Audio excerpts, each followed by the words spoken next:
Can we do something like with grunge if we're doing an intro Hi, song? everyone. Welcome to Commissioner Wilson's virtual office hours. Hi, hello everybody. Good to see you. Hi, I'm Lee Perry, and I have a mouth now. Isn't it so great to see her whole beautiful face? It makes my heart so happy. That gorgeous smile it's been under wraps for a very long time. But you know what that means? It means that We were vaccinated. the whole office was a couple weeks ago.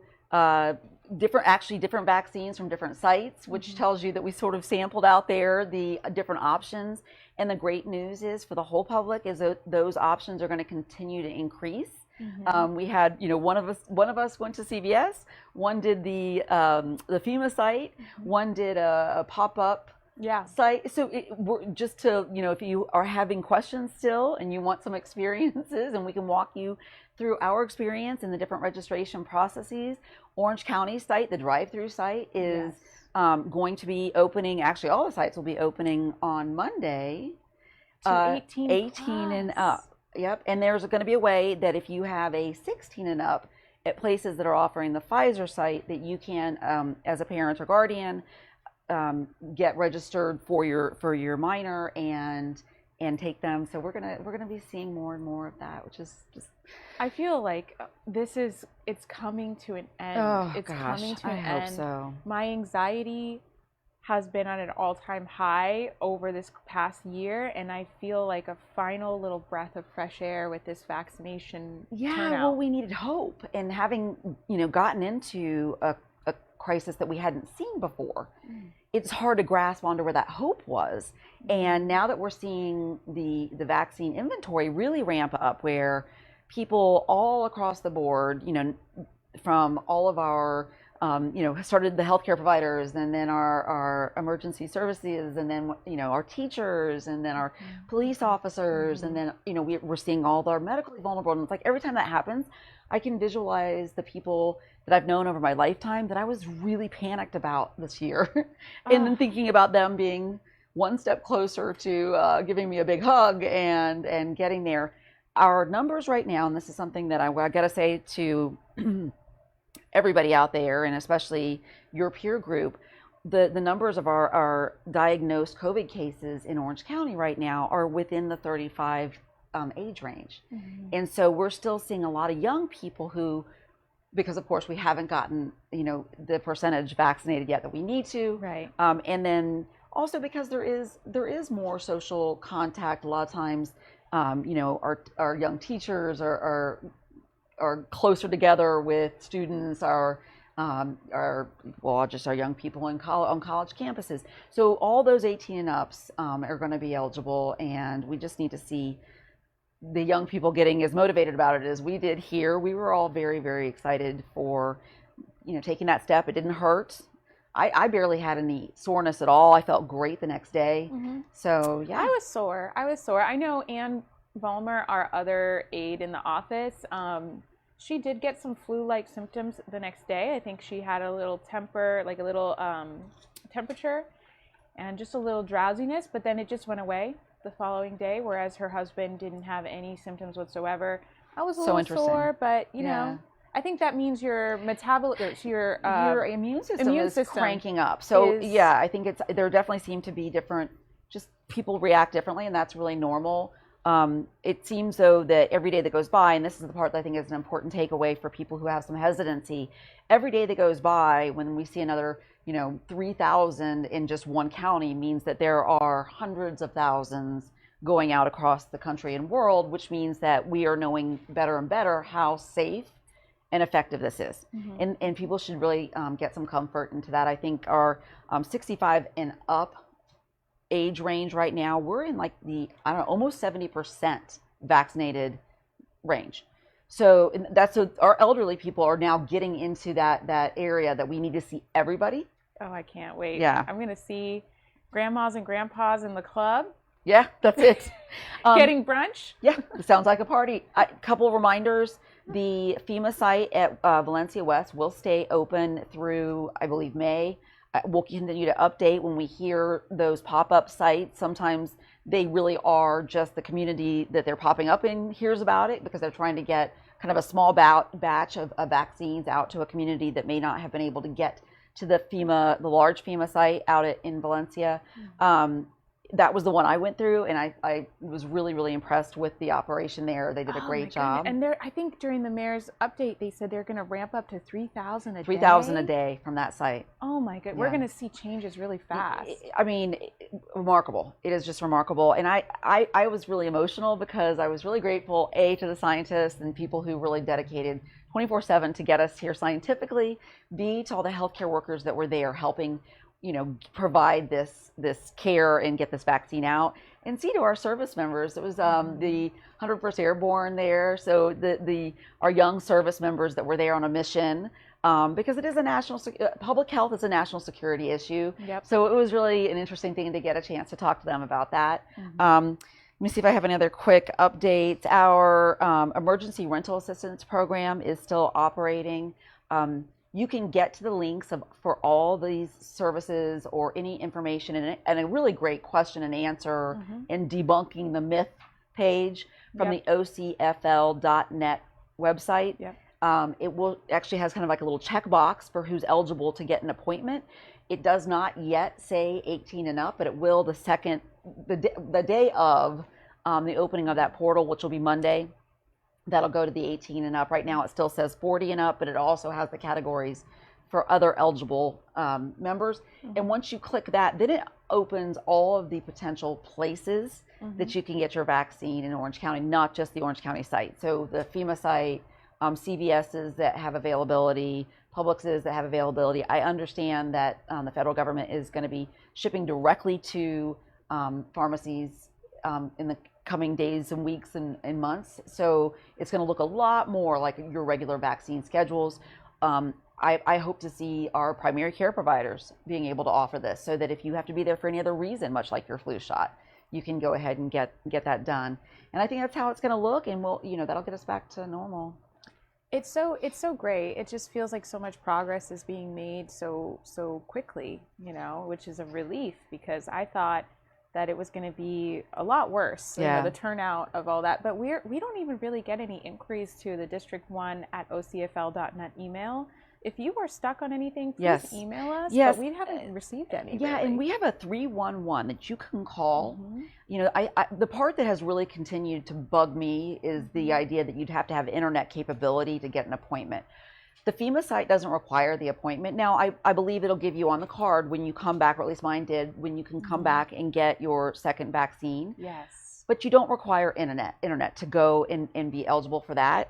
Additionally, if you call the 311, it will put you into, or they can help you navigate how to get that appointment done, or how to get to a place where somebody can help you get the appointment set if you are needing the drive-through vaccine site. The other really great thing that they're doing is, if you are eligible to get a ride through Links, they're providing rides, because we know that mobility isn't, not everybody has the opportunity to hop in their car and do that drive-through site.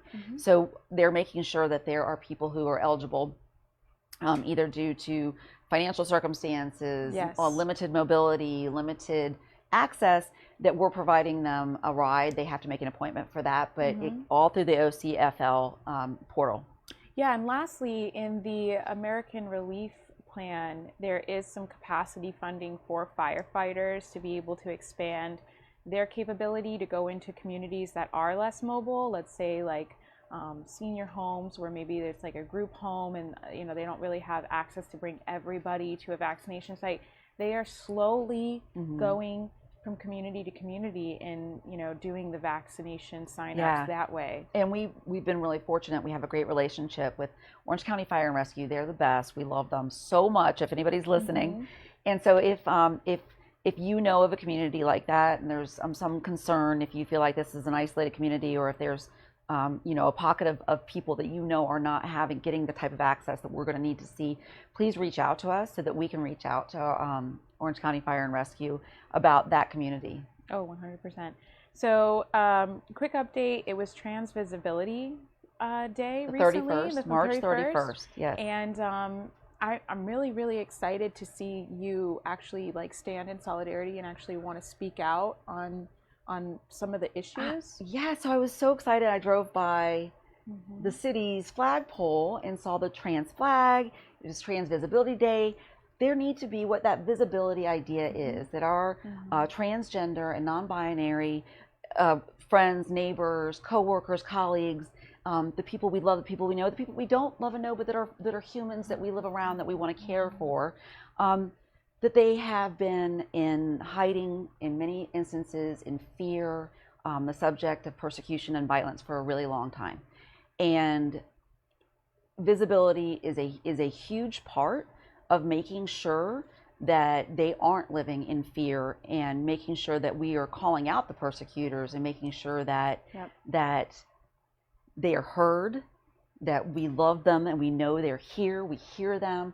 And I think it's a really important thing, understanding that the last 4 years we slid backwards. And even though right now at a federal level there's acknowledgement that without our transgender friends, neighbors, and colleagues, we would not have so many of the great aspects of our life, from the arts to military to teachers and science, all those aspects that we would have a gaping hole in. And I think the idea of that kind of visibility day, and especially from a public perspective, is to be really loud and clear. That we hear you, and that we will protect you, and that we will not let what has been a group of people that have been the subject of violence and persecution, not under my watch, not in my time. So I just want to make that really clear. And I also want to open that door for dialogue. I think there are so many misconceptions about our transgender friends and about our people that are in our world that are non-binary. And I think that because of the ignorance and the lack of understanding that we have as allies, we really have a responsibility to talk about it and to explain it. And if you're a young person standing in a school hallway and you have to go to the bathroom and you can't figure out if you're going to get expelled for using the bathroom that you're the most comfortable in, what that feels like, the kind of suffering that goes along with feeling like you don't have a place where you can even pee, so I have that shirt, free to pee, next to me. It's not just a cute slogan. What that means is that it shouldn't be this. We shouldn't have created what I feel like is a victimization, an identity victimization. And I believe that the statistic I pulled this week is so alarming, because across the country there's 190 legislative actions in different states across the country, including Florida, that are discriminatory towards our LGBTQ plus community. And 90 of those are geared towards persecuting transgender folks. So we have a long way to go. And I understand that as a little dinky county commissioner, that I don't have a lot of power when it comes to what they're doing in these states, or really in Tallahassee, they don't do a great job of listening to any of us. But I want you to know, if you're watching this, that I'm going to do everything I can to make as much noise as I can whenever I can. And, I reached out inside of Orange County government and the administration about it that day, because I wanted to be as visible. I really thought that seeing that sign at the city was a great visibility, and I wanted to be that visible. And I had some great feedback and dialogue about some of the things that the county is doing and has done. And my response to that is fantastic, and that's a good thing to know. But if I didn't know about it as a county commissioner, then you don't know about it, and then that's a problem, because that's not visibility. By definition, visibility means that you see it. You literally wave a flag. You literally wave a flag. And that isn't just a reshared post from the city. What that means is, here are the steps that we're taking. Are we keeping an eye on these bills that are coming through? And how can we protect our local residents? Where do we have some power to protect our people, our young people? I mean, we know that the incidences of suicide and suicide attempts are higher in transgender individuals. And I think knowing that suicide and violent attacks, domestic attacks, that it has to be a constant conversation. So anyway, that visibility day is a great day to raise that awareness, raise the concerns, lift the victories, and continue the dialogue. Yeah, and I just want to say, I know I really dislike people that have hate in their heart, period, but I know we have a long way to go as well, but other countries are looking at us as a model because we have come a long way. Like, we should definitely highlight the success that the dialogue is even happening, and that, you know, other countries, there's a fear for people's lives, you know, because their government might take, you know, even more extreme policy. Yeah, they have to live in hiding. They have to live in hiding. So other countries are looking at us, and I think if you have someone that has hate in their heart in your group, maybe be brave and try to at least approach them and have dialogue and educate them, because they might just be coming from a place of ignorance that they don't really understand. Right, and I think it's a very interesting thing that, and this is why that visibility thing is so important, because I think that if we all really knew how many transgender, non-binary friends and colleagues we've had, that you couldn't carry around that hate, because you realize that one of those people is already someone you love. But because they've had to be silenced, and it's had to be something that was stigmatized, that oftentimes that's the lack of dialogue and the ignorance that comes from that is just a survival mechanism. But it perpetrates. And it keeps going. So the dialogue, the conversation needs to happen. I can guarantee you, someone you know, someone you care about, has struggled and suffered. And if not them, then someone very close to them. And that is in silence. And that's that's on us. Well, some other updates from this week. Did you want to share anything about the library? Yes. Thank you for that, because in Horizon I could talk about. I can get into any one of these issues and just keep talking, because I do think I think it's important, and then I'm like, this deserves its own full day show, and then you all be like, oh, stop talking, Wilson. No, we got a lot of emails about it. Yes, Horizon West. So there is still a Orange County Library System Board of Trustees meeting coming up on April 8th. I want to make sure that I am very clear about the way that the library system works. It is not a department in Orange County government. The library system is its own independent. It has its own revenue through taxing mechanism, and its own independent board of trustees that oversees its decision making. They are fantastic humans.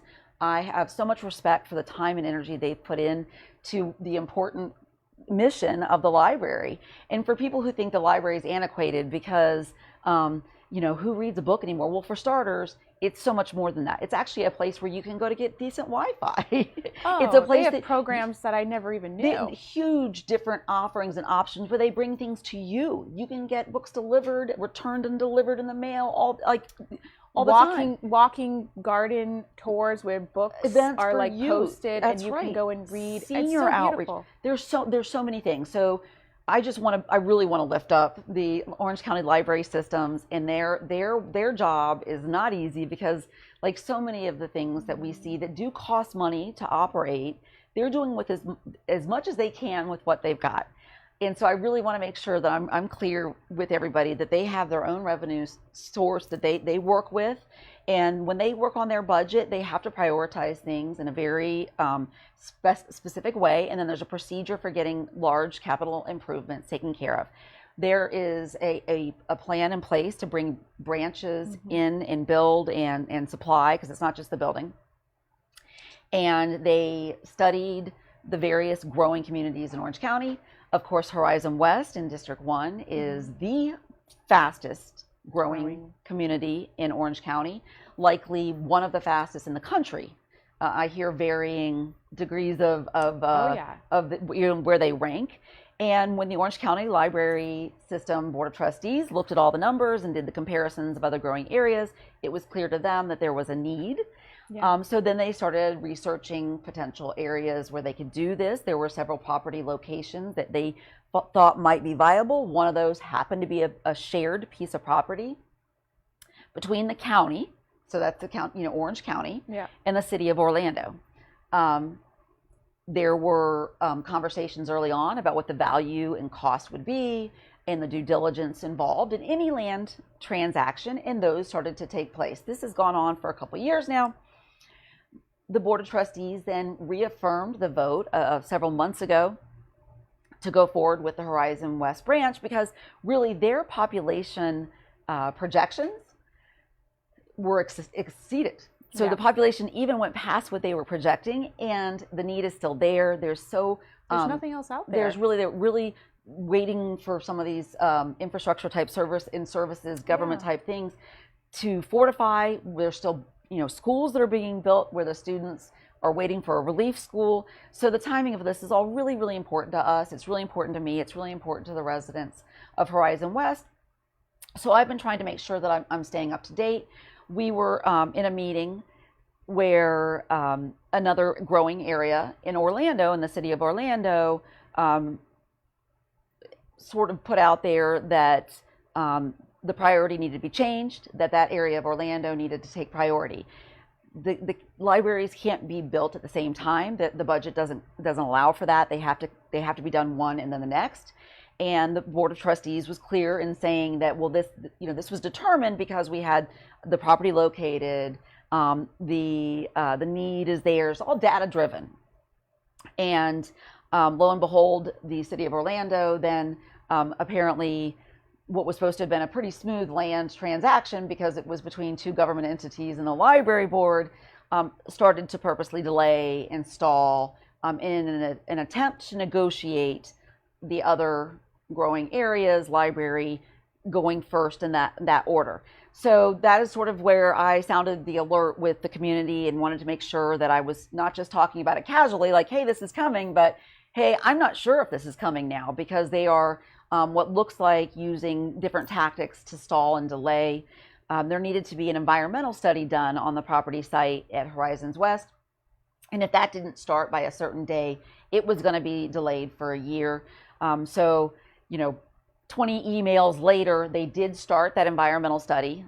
So they are doing that. The last thing I heard, and these are the words that I'm going to use as a quote, that we are continuing with the due diligence on the Horizon West branch. But the board is not going to be discussing this in particular in April.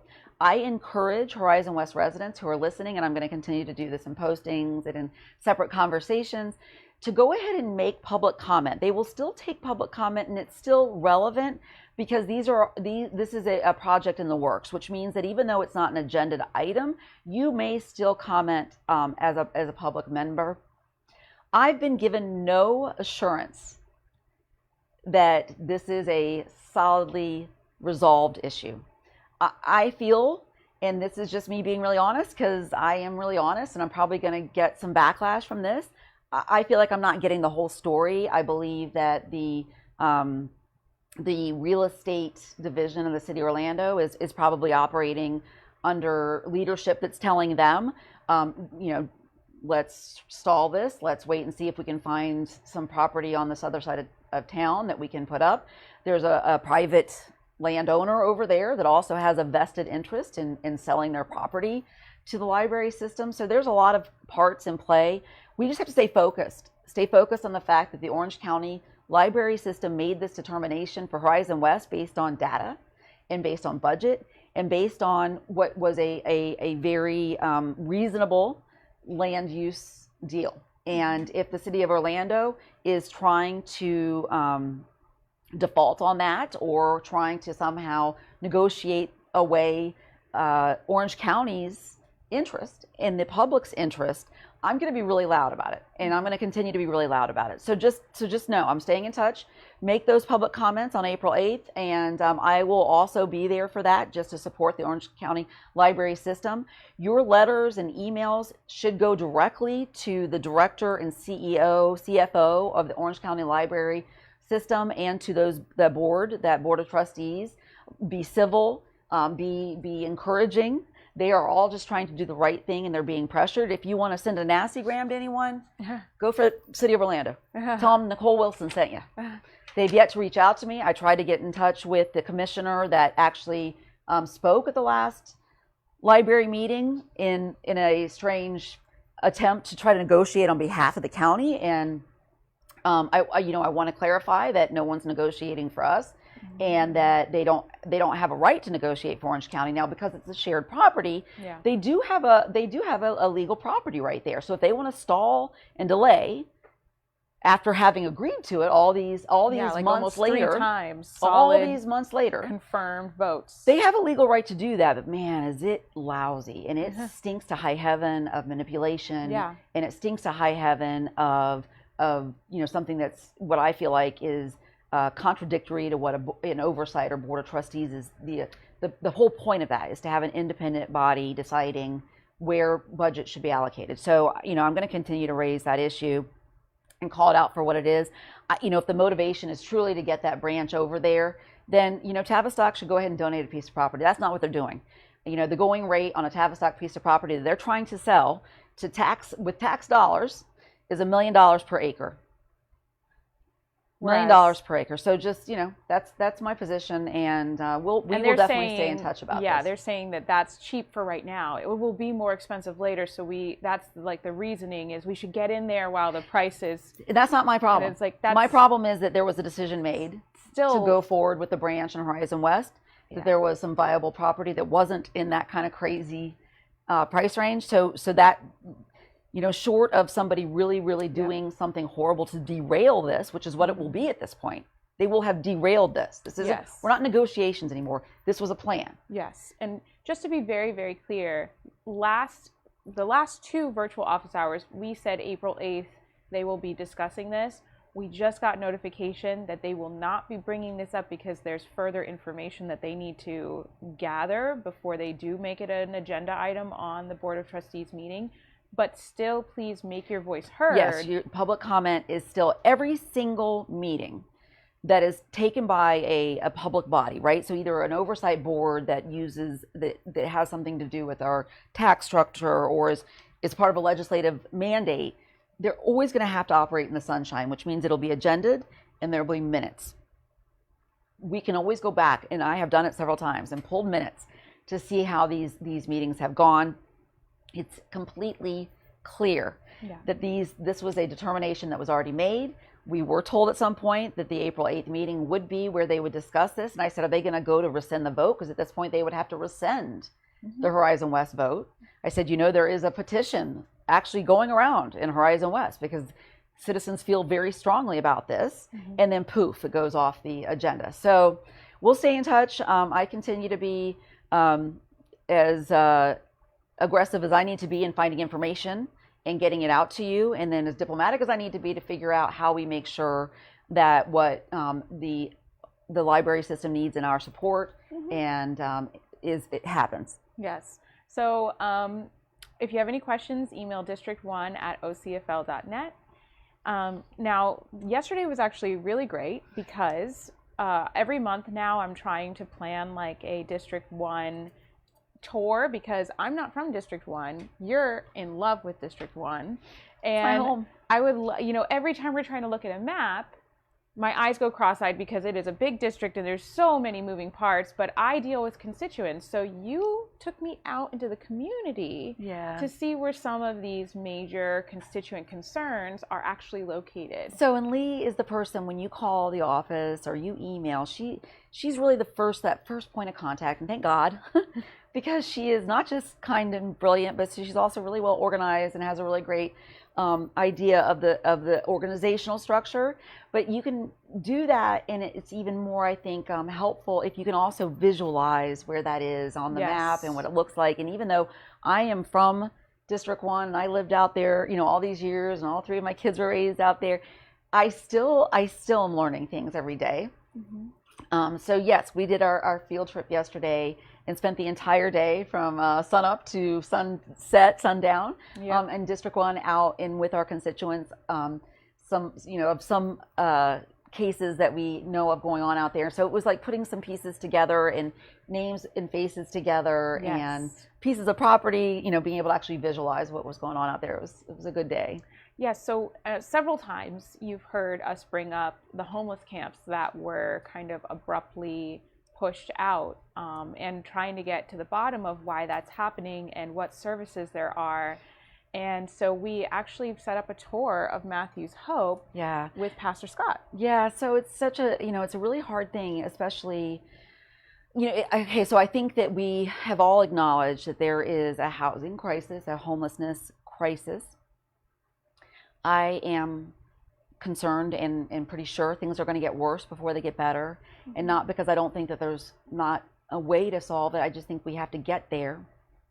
We had a fantastic briefing, on the same chain of thought with our Department of Children and Family Services. Our Family Services Department here is fantastic, and they have a huge breadth of issues that they tackle every day. They are a social safety net for our most vulnerable juveniles. They are the linchpin of our, they are of our juvenile safety net, or our Head Start program. I mean, the list goes on.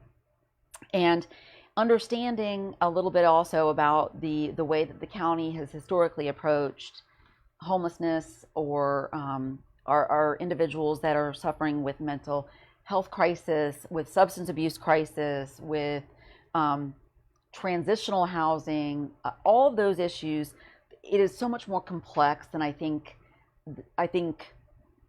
than I understood this time last year. And I have a social services degree, but I think that as our society changes, and how times change, and different job structures change, and social structures change, and treatment options and what we know for treatment change, there was a time that people who had chronic mental illness and chronic mental health struggles could find, as part of an institutional option, a place to live. There was a very large push at some point in the 80s to deinstitutionalize. We could have a whole hour or two on the pros and cons of deinstitutionalization, but there's no question that part of the effect of that is that our residents who have chronic, persistent mental health issues are hard to treat. We don't have a great way of sometimes finding them until they're at the worst point of their crisis. And they make up a very large portion of the people that we see that need housing, that need a place, that need some extra support, and some, making sure that the healthcare component is there, because that includes mental health, which means that, how did you fill that prescription this month? And is there a mailing address that if we can even get somebody on a medical plan, Medicare or Medicaid, that they'd be able to apply for that. Yes. And so, those issues are all so complex. Out in District 1, we have so few of the social service safety nets that you see often in a major metropolitan area. And Matthew's Hope is really, it is a sort of the big and only game in town as far as that social safety net, but it's one group, and it is a nonprofit, a private nonprofit that Pastor Scott Ballou, had his own struggles, understood that it was more than putting a pillow under a head or a roof over someone's head, that it was really about providing, the treatment, dignity, wrap around the, making sure there is an address, getting, having someone help you fill out paperwork if you need that for housing, and getting trained to do something, feeling productive, understanding that is a part of it, because that, that love of self is it's a component of this. If you are, when you become depressed in a situation that feels despondent, then even if you have all of the things that you consider sort of life-sustaining, food, a shower, and a roof, it still doesn't make you whole. It still doesn't often provide enough of the structure that will keep you in that housing. So, it was kind of a long way around for me to say that we have been alarmed that over the last, since I was put into office, which hasn't been that long, there have been, are we up to 14? 15 now. 15 homeless trespasses in West Orange County. Now, these aren't all in District 1. And so... most of them are, though. At the very least, we understand that the social service provider that we're talking about, the nonprofit, Matthew's Hope, is in District 1. Yep. When Lee dug into where these properties were and what the entity was that owned them, the owner also has a business in District 1. So it gave us an opportunity to try to connect what we felt like were the key players and the key individuals who may be able to really sit down and figure out a way to prevent the type of trespass that we've seen, which are these people are literally they're living in the woods. There's some a lot of times it starts with just a couple people, maybe a small family, and then people start to kind of gather there, and then often, sadly, sometimes unwittingly, and I think this happened this year, over the holidays, people try to help, and they think, I'm going to go out there with my group of Good Samaritans and feed dinners and lunches, and we're going to bring a bunch of takeout food to them. Well, next thing you know, we've got takeout containers that are out there and cars parked on the side and the garbage is piling up. And then the city of Ocoee, having, I believe heard from people in this area that were seeing the garbage and understanding that there were people living in the woods there, complained to the city of Ocoee, and the city of Ocoee evicted them and brought in their police and evicted them. And so, understanding that at the very least, some of the ones that seemed the most visible were not an Orange County. They weren't an Orange County function. There was nobody from our code enforcement there. Orange County Sheriff was not there. It had nothing to do with us, but understanding that those were still residents that we need to care for, that we need to care about, and that we have a role that we can help them get to the table. We really started trying to put all these pieces together and trying to start a dialogue. So yeah, this week, leading up to our tour of Matthew's Hope, we had a meeting. We tried to get people from the municipalities, the nonprofits, anybody who wanted to come to try to say, okay, what are some ideas? Let's do some brainstorming. And I was so optimistically, I felt like for the first time since we got the very first call, and I got it on a weekend on my personal phone, about these humans being pushed out onto the street on a cold evening, a Saturday evening on a holiday weekend. The first time since then, in all these weeks of trying to hunt down how, where, when, what can we do, that we were getting somewhere. There felt like a really good dialogue. Somewhere in the midst of that, there was, a person on the line who is a leader in a municipality that starts with an O and ends with an E, who, for some reason, I think either objected to the problem-solving dialogue, or maybe objected to the intonation that we wanted to, maybe try to help. I don't know. But I know that there, it took a downturn, and we kind of felt like the door got slammed, literally got hung up on, which, okay. Yeah, for anybody to be mad or have that type of reaction with such a productive phone call, something else is wrong. And quite frankly, once again, my life would be easier if I was like, not my problem, not my jurisdiction. Because that's what people hear all the time, about all kinds of issues. Yeah. Not my jurisdiction, not my problem, not my zone, not my territory, not my town. Yes. And I didn't do that. I really felt like it was important. Lee and I sat down. She literally figured out on a map where these were. Tried to figure out, who would we be leaving out if we didn't try to loop in this person. Pastor Scott, email after email, call after call, trying to get these, leaders, I'm using that word loosely, to the table to try to come up with some solutions. And really the things that he threw out there this isn't rocket science. This is, hey, can we maybe get a dumpster so that we can make sure that if residents that live near one of these homeless encampments are feeling, and understandably, like there is something. It's a sanitary issue, that it's a waste management issue. Can we take care of that? Can we take care of the human health part of it? Is there, a way to make sure that we are getting vaccines to these people? Yes. Is there, some possibility that we can make sure that if this trespass is happening and it's private property, which means it's going to happen, that we get some notification, because we know these don't happen like a light switch. Usually there's a lien put in, There's steps before notice. it gets to that point. Can we loop in the county so that the county can trigger its own social safety nets? Because those do take time. We have them. We have a hope team that we can send out. That if we have some notice, this was the dialogue. And so, needless to say, I still felt like at the end of the meeting that we had moved forward, understanding at the very least that we were looking at something that did cross municipal lines and that did cross districts. So I am more likely than not going to bring something forward in a BCC meeting on the agenda, so that in the sunshine I can talk to the other commissioners that would be involved in a bigger solution.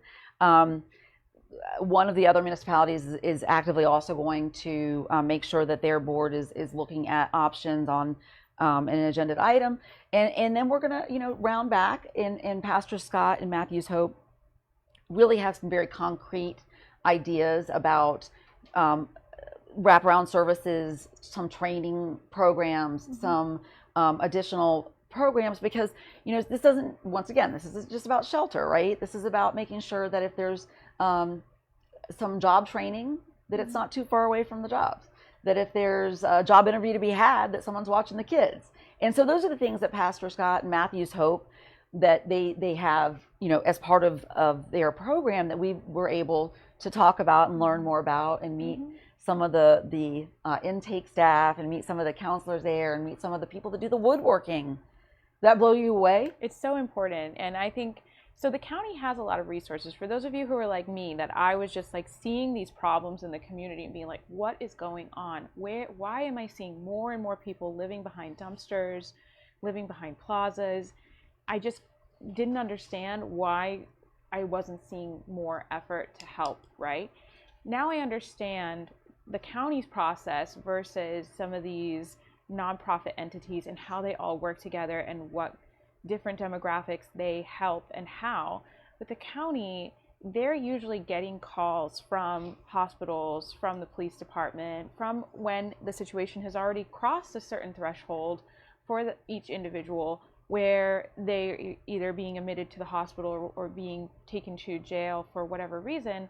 That's when the county gets a call, and then that's when there's a process, depending on the individual, or maybe individuals in a family, where they are like, okay, what do you qualify for, and we're going to get you to that right team. Yeah, and some of them are really tailored, right? Like we literally have something for people who are caught up in sex trafficking. We literally have something for children of who've been removed from a potentially violent. So we have these very specific programs pieces, but it's And then Matthew's Hope, though, the difference, which I love that there's a partnership there, they're actually proactively going out into the community and finding people who are living behind those dumpsters or living in these camps, making sure they have a warm meal no matter what, making sure if they have a health issue that they can address it, get it in the system.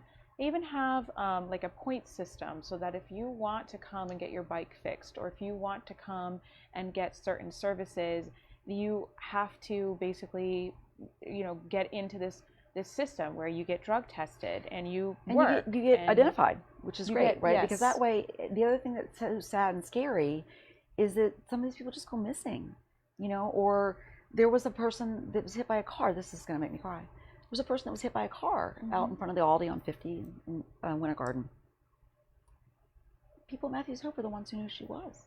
Yeah. They knew who she was. Yeah, and they keep track of all the data and all of the information. And one of the biggest things that I love is that they're being flexible. They know that right now they are seeing a 300% increase in cases across this past year, because they're seeing a lot of families that, let's say a husband passed and now the wife couldn't take care of the household bills alone, and COVID, and now she's living in her car behind, the cases now, it's not just the mentally ill, it's not just people with addiction that are struggling.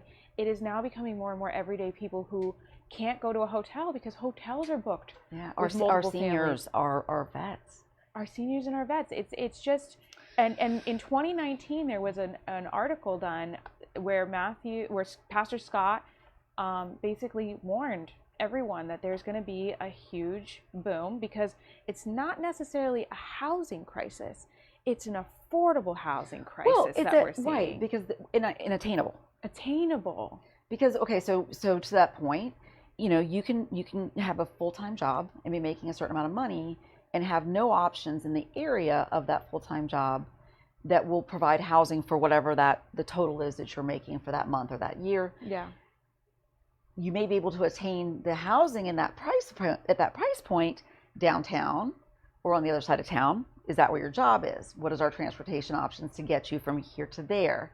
Yeah. And so those are the things that, when you look at, once again, we've talked about this before, I've argued about the impact fees and what we're doing as far as making sure that we're being good stewards for growth. Part of the component of that is that, I think anytime anybody asks for the right amount of money to be brought in for wraparound services, for anything, right? Our schools, anything, any of those, that there's always the poor me on the other side of this. We're being charged so much, it's gonna affect the cost of housing. This is gonna affordable housing, and I keep saying, show me where that is. I'm not seeing it, because if that's the case, I'd be glad that I'm wrong, right? If you can show me that keeping what we were taking in as impact fees at this low rate, which is what we did, right? We were way down here, even with our bumpy ass roads. Sorry. She speaks French. We were keeping it right here, even with our portables out the wazoo, and our kids sitting on the floor for lunch, because we're like, we don't want to affect affordable housing. We don't want to affect affordable housing. We're not getting affordable housing. The price point is continuing to go up. And so what that tells me is there's actually just a larger, it's a supply and demand thing. The demand for good housing, and I mean at a price point of $350,000 to $400,000 in my area, is still there. That's fine. But at the very least, don't cry about paying your portion then, as a builder or developer that needs to go into the things we need to care for the whole community, the existing community, the people that are already there, the people that already live in neighborhoods that are now, really, really grappling with some of these issues, including the development that is pushing people out into the street that were legitimately they didn't belong on those pieces of property. So I understand that is trespass. I get it. If I was a homeless, if I did not have a roof over my head, I would want to be in the woods. I love the forest. So that makes sense to me. And so I don't fault them either. And I don't, we met with the gentleman whose family business, their builders own the properties that the majority of these trespasses have taken place on. And he's heartbroken. He doesn't have any ill will towards the individuals that are struggling and that are trying to utilize that space. But the hard part, I think, was the interesting dynamic of how everybody involved sort of thinks they see a different angle to the problem. And it told us that we still have a long way to go getting those entities to understand and discuss it. So people just need to have a conversation. Two major things that I want to say. Number one, when I was 21 years old, I rented an apartment for $600 a month. It was a studio by myself. I was working at Dunkin' Donuts and Ruby Tuesdays to make ends meet, to go to school and do that. Looking now at the same types of places, $800, $900 to $1,200 for that same studio. And I would not have, the salaries as a server and at a Dunkin' Donuts have not changed. So I would have been one of those people living in my car if I was still trying to live that same lifestyle and I was still trying to make ends meet off of those salaries. Right. And and I hear from people, okay, look, those jobs, the jobs that we're discussing, they weren't intended to be forever jobs. And I understand that argument, but it doesn't matter, because if you're doing that and going to school, then it's still, or if you have a disability. You still have to, right?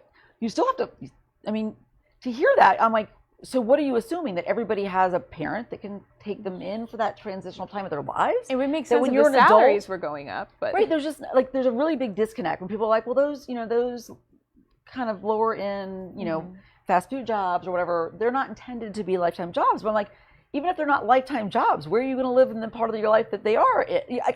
I'm still not getting where they're supposed to live in the meantime. Yes, and I have to say there is an argument where people are like, oh, I don't want the $15 minimum wage to be a thing because then people won't work so hard to try to attain a higher education because they'll just settle for the fifth. And it's like, that's not how that works. Exact opposite. I think you can't even free up 3 hours to go to school. Yeah.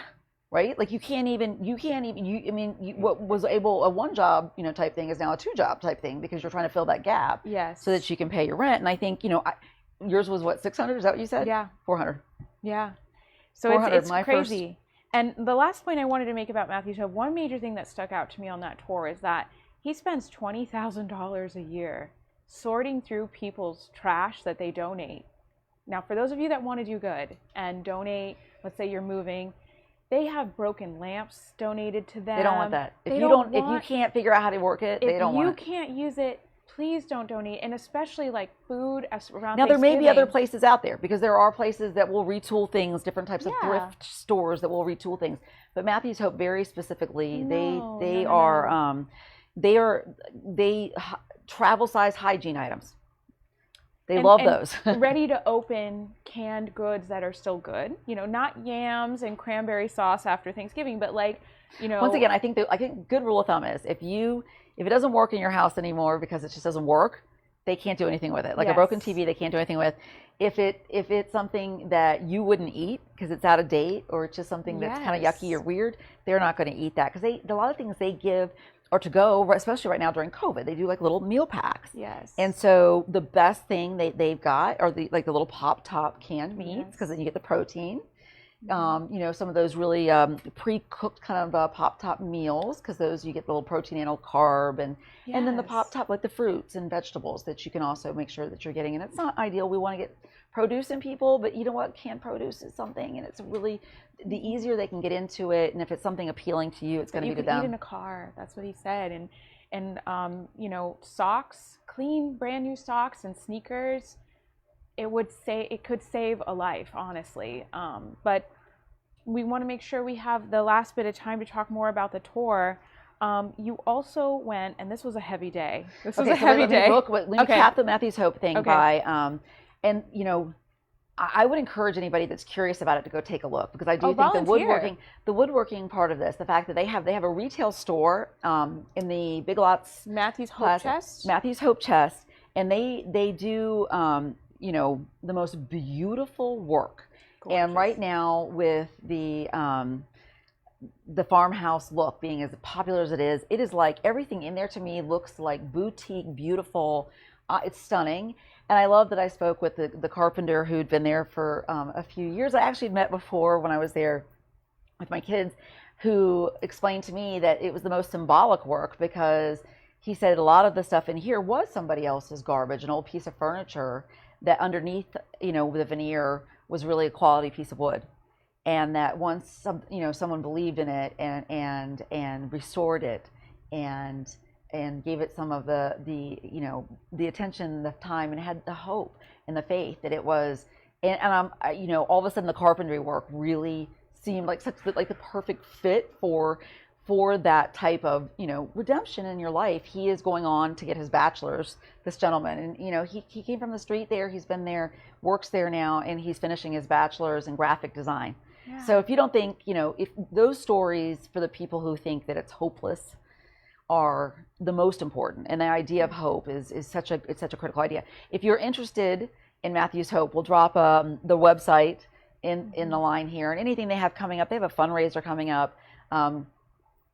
Donations are always needed and appreciated financially. They have a lot of needs that are just, quite frankly, they have to purchase, right? They have, they do PPE, they have healthcare providers, they have a nurse on staff that helps give medical care that, so those things are expensive. So we'll get the information. If it's something that sounds like a place where you can plug in as a community member, they do an amazing job. Yep. So that's Matthew's Hope. After that, we went and had lunch, around Winter Garden. That was really cool. Plant Street Market. Plant Street Market, yes. That was our friends really at beautiful. Crooked Can I've never been. Plant Street, it's awesome. And then we went and toured a constituent who we've been working with who has a horse farm. Yeah, she's an Orange County resident, has been for a long time, and she raises horses and trains horses, and oh my gosh, we got to see the baby horses.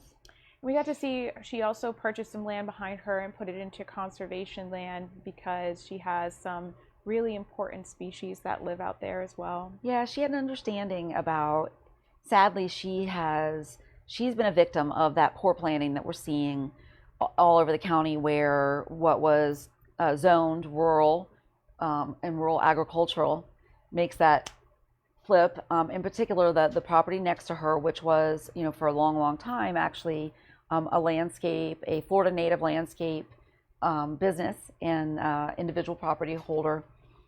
It was annexed by the city of Winter Garden, so it's not even Orange County. So it wasn't even something that, it was before my time, but it wasn't even something that the county commissioners here would have had before them. But you talk about compatible usages, and you talk about trying to keep the character of a rural community. It's all over our comprehensive plan. Those sentences are all over our comprehensive plan. And then you go see a scene like that, and I'm like, does anybody actually look at the comprehensive plan? Because there was no attempt to keep the rural character. There was no attempt to put her in sort of the outer edges of that urban boundary, so that agricultural rural stayed like that. So she, with her horse farm, her vibrant, successful horse farm, mind you, is going to be butted up next to a development with houses that are within touching distance of one another. I think, what was it, 6 to an acre? Right there. And I mean, she had a beautiful buffer of some sand pines and bamboo that's just been completely ripped down, and now homes are going to be closer than you and I are right now. And of course, because, even though, once again, at least our comprehensive plan, calls for some kind of preservation, if they want to do a mass grading, which is, code for clear cut anything that's there, they were able to basically level this piece of property for the development, which required them to build it up. So now there's a hill. There's going to be like what looks like this, mountain of dirt that she's looking at out of her side of her farm. That water just is going to sheets down, and she's like, there's nothing I can do. City of Winter Garden's like, what do we do? And we've been trying here. It's like sometimes I feel like I'm exactly where I was 6 months ago when I was just someone calling the county, because we still have a really hard time. And a lot of it is that jurisdictional thing. Well, that's the city. That's the city of Winter Garden. That's not us. And the city of Winter Garden is like, well, yeah, this part's us, but that part, the road is yours. So that's not us. Yeah. So and we're gonna continue to work on it. I think this story, though, is a story that I bet you has been told over and over again in District 1. Well, and I think Lee and Ann have a better idea of the way that the district looks right now.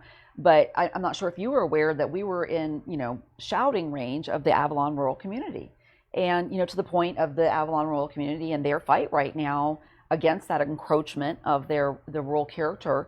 I still haven't heard my question that I asked several weeks ago in writing, in bullet points, about why we aren't actually following the wording of our comprehensive plan, which says that we will preserve the rural nature of our rural settlements, and that we will make efforts to promote infill. These were the things I highlighted in our current comprehensive plan that I still haven't heard why we're able to just skip those right over. But I think it has probably something to do with money, if I had to take a stab at it. It's like treating land like a commodity will always be, because land can't speak for itself, and the animals on these properties can't speak for themselves. And listen, I'm fine with that argument until I say, but what about the property rights of the person that you're affecting that's been there, right? What about Ann? She has every right to sell, is what they say. But she could just sell. But you're affecting her current at that use, right? Which the constitutional idea of a taking is the idea of what's the value of it in its highest and best use. Yeah. So it's, to me, that is that the property rights conversation has to be fair to everybody involved, yes, including the neighboring properties. And if that was agricultural, if that was a rural country, on 5 acres or 3 acres or 1 acre or whatever was determined by the comprehensive plan, then per our comprehensive plan, that should be acknowledged in the development process. So, and just to bring up her story one more time, let's really dissect here this story that we're trying to tell. We're trying to tell that here's a person who purchased a very large, probably one of their biggest investments in their entire lives, piece of land, poured their life savings and their life work into building this because they saw that development was really far away and that there is no fear of this encroachment because it's zoned ag and their expectations are in that. Now, mind you, there's another story. There's a story of the people that are buying those homes that they saw in a beautiful catalog that are going to be excited. Well, they're going to go into the model, and the model home is going to either be in a different neighborhood altogether, and they're going to say, oh, we can tell you which communities this home is available in, or they're going to go into the model home, right there in the very front of the neighborhood that has probably a bigger setback, probably a wider lot line. So you're going to feel that, the optic for someone looking at that is going to be that this is how mine's going to look. It's going to be one that probably is facing a garden and some additional, a lovely landscaped and privatized backyard. Yeah. What they're not going to know is there's an entire street of that neighborhood that is going to back up, and I mean like back to back, to a horse farm, to a working horse farm where there's breeding, where there's manure piles, and they have the right to do that. That is their right. They have the right to, their working horse farm.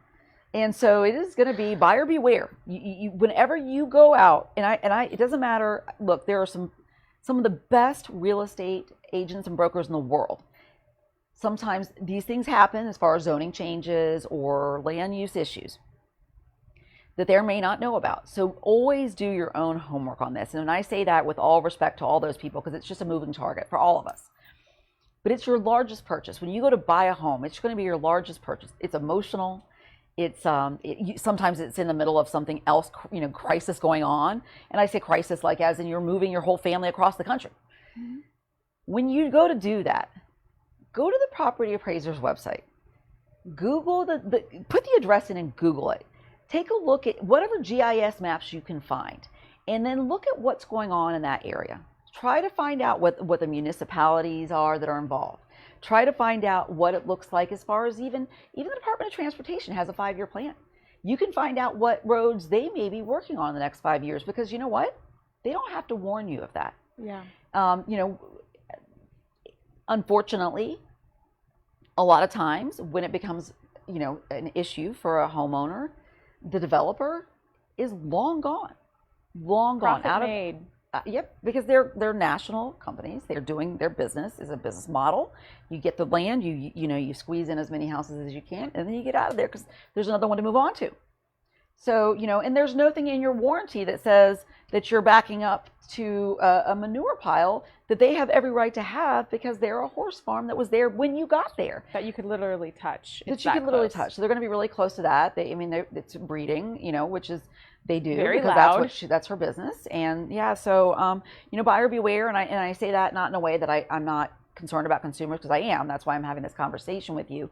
But in a way that a lot of times, when sales are sales, and land sales come with very specific disclosures that have to be involved, but sometimes that does not involve what's going on in the sort of outer rings of development in an area or in the transportation corridors. So that is something that's easy to find if you know that you need to look. Yeah. And so I want to remind everybody of that. And the last voice, the last story in all of this are the animals that have nowhere else to go. And she's seeing panthers, she's seeing gopher tortoises, she's seeing animals that are endemic to just Florida, that now, since the water is being pushed from all these developments onto her property, these animals are just trying to coexist even with her, literally with her horses. She has a panther that sometimes goes into her barn because it's dry there. Yeah, we think she might have some pretty great species of plants. And beautiful she has species. The sand native skink that's out there that only lives in certain sand. So she's got some really, what she has is such a jewel, because it really is one of the few really natural forests in that area. And the wildlife is squeezing, which leads us to our last stop of the day, which is with Dawn at Noah's Notes. Yeah, and she, you know, she says she wants to give up every day. She wants to give up and just sell every day. The calls come in every day, and she wants to do that, but then she goes outside and she sees the animals, and you know, it's a sad, sad story that I bet you has probably been repeated over and over and over again. This is the last one of the last little slivers of natural land left. So we also went down Reams Road, which has been a point of contention for a lot of people because the traffic there is very dangerous. Tight turns, which, you know, I'm familiar with it, but it was the first on the backside of Disney there. So, you know, understandably the Disney folks were really involved in this conversation. Conservationists are very concerned because this is one of the very last of the wildlife corridors that we have out there. And, you know, it's very interesting to me that I have conversations with people about the preservation and what we can do. And I always hear, well, you know, it's all upland. In District 1, I'm like, could you come out with me on the field trip we went on?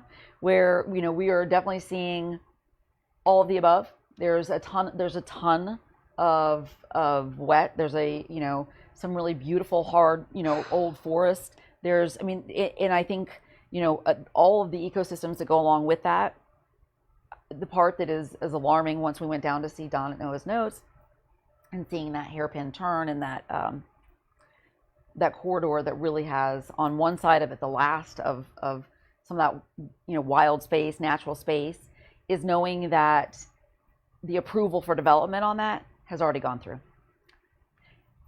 before I even got here. Actually, I think it was after the election, but before I was sworn in. It's sickening.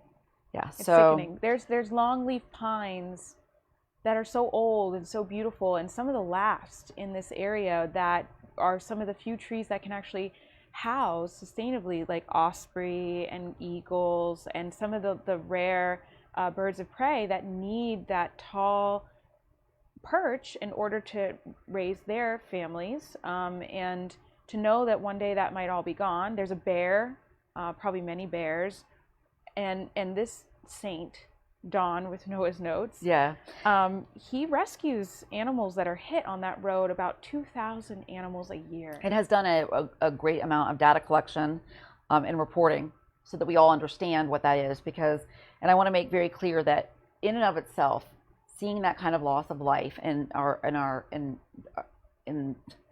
the creatures that live in that forest, that we moved into their neighborhood, not the other way around, is tragic on its own. Yes. But add that to the fact that if we understand that it's dangerous for a fast-moving species to cross, a slow-moving species is a goner, understand that it's also really dangerous for you. And it's dangerous for your kids and your parents. That the idea that Orange County has of making everything wider and faster and adding a lane and adding a turn lane is going to make it worse. And right now, that's the plan. So I try to get up every morning with some optimism and thinking, you know, every decision I make going forward, I'm allowed to bring all of this wisdom into. It is so frustrating knowing that these decisions were made and they're sitting out there in, like, you know, in go mode. Yeah. Just waiting for the bulldozers to pull in. Yeah. Before my time, it was all done. I went back and watched the hearing. I actually went back and watched the hearing where Connor at Noah's Notes gave some testimony about what was going on in that area and some of the imperiled species and their concern with the wildlife that's being pushed out onto the road there. And in that very same meeting, Connor finished his testimony, there was a little bit of discussion, and then they approved it. And here I am all these months later, because you all decided that you didn't want to see that kind of thing happening. And yet we're going to have to watch that. And I will continue to look for ways to pressure and to try to make sure that the powers that be that have any discretion left at all hear you and get the data that Noah's Notes has put together and get the information about how little is left. But just know that when I go back and look at those hearings and look at those meetings and see the approvals and that there's this lag time, it's going to be bumpy, and I'm going to need you. So if you're listening to this and you care about this issue, please stay in touch with us. Please, please, please. I feel like we have such great friends, family, colleagues, and just connections in the community who really care about this issue, and they think once they go to give their public comments that it's over. And if the vote goes their way, that's a yes, and if it doesn't, then that's a no, and that's all there is. That's not the case. There are going to be other opportunities. We may need to get creative. Just stay in touch, because I'm not going to give up. You know, we may have some boohoo sessions about watching bulldozers pull into places, like I said, that were decided on last year in 2020 or 2019, but I'm not going to give up. Well, we're going to chain ourselves to the trees, and then no, I'm just kidding. Thank you all so much for watching. That's a thought. Is there something you want to share to say happy weekend, or? Just have a wonderful weekend. I think this might be our last cool one in a long time. Yeah, so, it's that's really beautiful. Yeah, so get out there and get some fresh air. Hug a tree for me. Please donate to Noah's Notes and Matthew's Hope. Yes. And if you need any extra information about all of the things that we hit on today, just reach out. We love hearing from people. And we're going to continue to get out in District 1. Now that the percentages are going up, I can't wait. We're going to get some actual meetings with groups on the schedule. And that's going to be to me, that is the part that I'm really looking forward to, because on the days that I feel like there's so much that we're up against, meeting the people that we're in this with, right, shoulder to shoulder with, is the part that keeps me going. And I want to make sure I'm clear about our voice. So that's going to take talking, and I want to do that in person. So I'm looking forward to it. Have a great weekend. Bye, everyone. And it's Earth Month, so we'll have tons of updates on that next week. So have a good weekend. Bye-bye.